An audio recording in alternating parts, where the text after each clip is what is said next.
Zach here. No, Colin. Well, I'm... No, Okay, you're Zach. No, you're Zach, and I'm Colin, right? Okay, let's do that. Okay, I'm Colin Baker, joined along with Zach, right? Yeah. So I'm going to ask you questions. Sure, What was sure. it like playing the Doctor then? Timey-wimey. So, what made you get into acting? Oh, wow. At school, I guess. All my friends said, hey, they're doing it was a Gilbert and Sullivan opera. I was at a boys' school in Manchester, and they did a Gilbert and Sullivan every year. And they said, well, we're going to give it a go. I said, oh, I'll come with you. And I played Phyllis in Iolanthe when I was 12, which is the lead soprano role.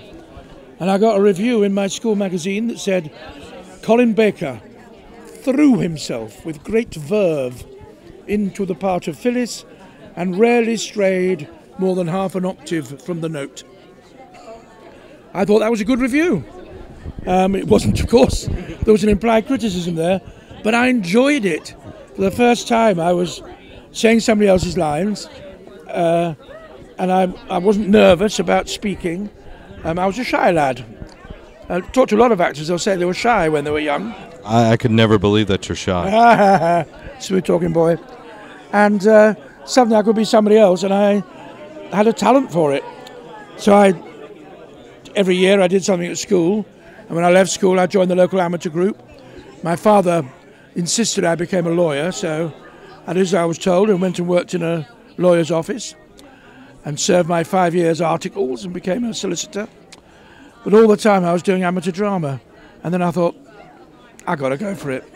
You only get one go of this thing called life. Mm-hmm. So I thought I'd give a go at acting, and I'm hoping one day I'll have some success. It is hard to do. Yeah. Yeah. Very hard. Yeah, but I think you've got the chops for it. I think I'll hang on there. Yeah. Maybe when I'm 90. Yeah, a few more years, and I think you'll hit it big. Thank you. I've got confidence Zach, in you. that's Zach. This is Colin, by the way, if you didn't know that. So, you were the Doctor. Yep, number 6. Number 6, the big 6. How does it feel to be part of one of the largest TV franchises of all time? Well, you know, you don't really think about that. I kind of was offered the part, and I said I'd do it, and I had fun doing it. I was aware that it had more life than a lot of other television programs I've done, but I didn't seriously think 30 years later I'd be sitting in a conference center in Pensacola, Florida, being asked questions about something that I did 30 years ago. And having what I did 30 years ago being celebrated by many deluded people like yourself. So, no, that didn't cross my mind. But I'm very grateful for it. Thank you. Well, you're welcome, and thank you for putting on your best show in that role. Now, there have been several doctors after you. Yep. Have you seen other doctors act? I never saw Sylvester for some reason. I think when I went, I just wanted to clear it from my mind. Mm-hmm. But I've seen all the others, and they're all my friends. I mean, I know them all, and we share a common somethingness, don't we? And I think they're all magnificent, like the ones before me were. Awesome. Now, do any of them stick out as that's the one that I like to watch more than any of the others? No, but the one that sticks out for another reason is Patrick Troughton, because he was the second Doctor, and he did the hard job, that first regeneration. Mm-hmm. And if he hadn't done it so splendidly and picked the program up and spun it around 80 degrees, dumped it down again and came out singing and dancing and creating something clever and imaginary and beguiling, we wouldn't be here today talking about all the others. So Pat did the hard job, and I worked with him on 2 Doctors. We did a 2-episoder together, and he was just such a lovely man and a lovely actor.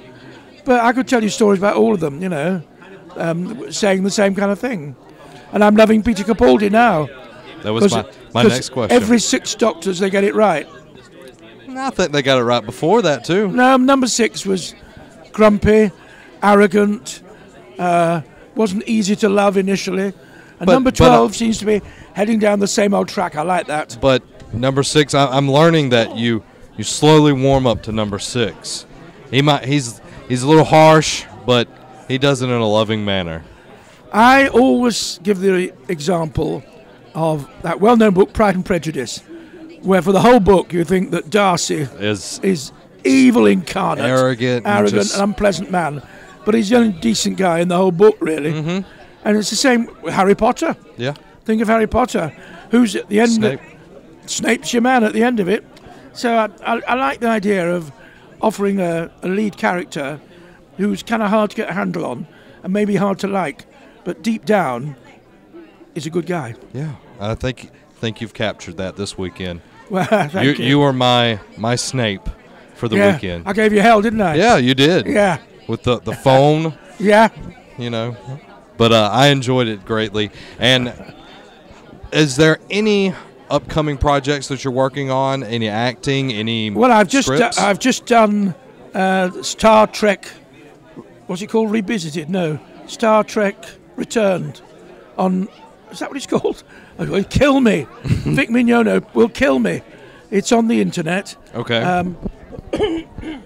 He's made 3 episodes already. It's Star Trek in exactly the same style as the original series. Okay. And a guy called Vic Mignogna, who is a very celebrated voiceover actor, is playing Captain Kirk. He's got Ed Doohan's son playing Scotty. Okay. And a brilliant cast. And they're new scripts done on a perfect replica of the old set. And they're really, really good. Star Trek Returns, I think it's called. He's done 3 of them, and I'm in the 4th. Well, there you go. You should check out Colin in Star Trek. It's not been released yet. Well, when it releases, check out the 6th Doctor as a Star Trek character. And I'm doing the Big Finish audios as well. Awesome. And I'm doing another one next week with my new companion, Constance. Oh. So it's a new story I'm doing next week, which I've done about 70 stories for Big Finish. 2 hours each story. You must have heard of it. No, I haven't heard. What is it? Tell me about it. Are you a geek or not? I am. When the program went off the air, a company called Big Finish got the rights to do audio drama of Doctor Who. Oh. So 2 hour stories, fully cast. I still have blonde curly hair. It's on audio. I'm a lot slimmer. The monsters are really scary. The girls are gorgeous. That's the joy of audio, because your imagination does it. I'm a huge audio book kind of guy. Oh, so boy. the radio dramas is where I go for. Because the radio drama is brilliant, because particularly with Big Finish, they spend so much time on post-production. The sound build is phenomenal. Oh. So you've got a treat in store. Oh, I am going to check all of them out. I do them, Peter does them, Sylvester does them, Paul McGann does them, and now Tom has started doing them. So there's something like 400 2-hour dramas waiting for you. Well, I am going to have a lot to catch up on. Is there any social media that you have that you would like to... I'm on Twitter. Okay, what's your Twitter? My Twitter is Sawbones Hex. SAWBONESHEX. At Sawbones Hex. Well, do you know why it's called Sawbones Hex? Nope. What's a sawbones? Who was Bones in Star Trek? Oh, okay, Doc. Sawbones is what Bones is short for. On the ships in the old days, the real ships on the sea, they always called them sawbones because most of the doctoring they did was amputating, giving them peg legs. And Hex, number 6, hexagon. Sawbones Hex, 6th Doctor. It's my little joke. Clever. I'm glad you explained that, because I wouldn't have got it. My pleasure. Thank you very much, sir. A great pleasure. There you go. Thank you, Zach. Thank you, Colin. That's Zach. That's Colin. And this is the Nerd Cave Network.